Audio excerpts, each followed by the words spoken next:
النصارى وعباد الصليب يزورون القبر المنسوب للحسين رضي الله عنه، يزورون ضريح الحسين رضي الله عنه. أثبتنا في هذا البرنامج مرارا وتكرارا أن الشيعة يتشابهون مع النصارى في مسائل كثيرة عقائدية، ويتشابهون معهم فكريا، ويتشابهون معهم حتى في شعائرهم. واليوم أتى فريق من النصارى في 10 من محرم ليزور ضريح الحسين رضي الله عنه، أو الضريح المنسوب للحسين، لأنه قريب مما يفعل في الكنائس. شهدوا زيارة هؤلاء النصارى والتعبد عند ضريح الحسين رضي الله عنه.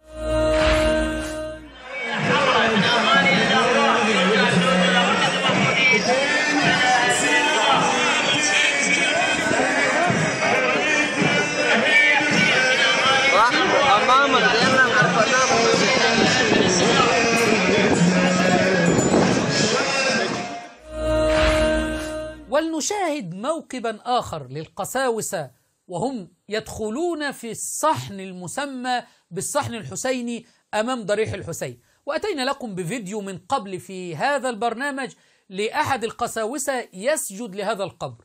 ستشاهدون هؤلاء وهم داخلون إلى القبر المنسوب للحسين رضي الله عنه ليتعبدوا عنده.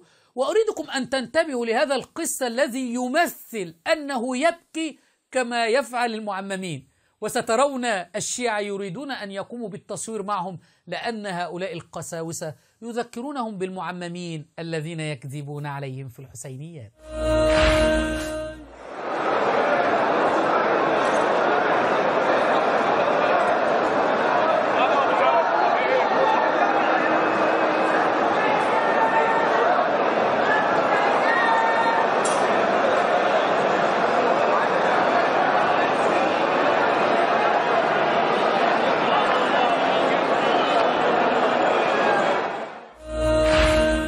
تشابهت قلوبهم، شعائر نصرانية يفعلها الشيعة الإمامية.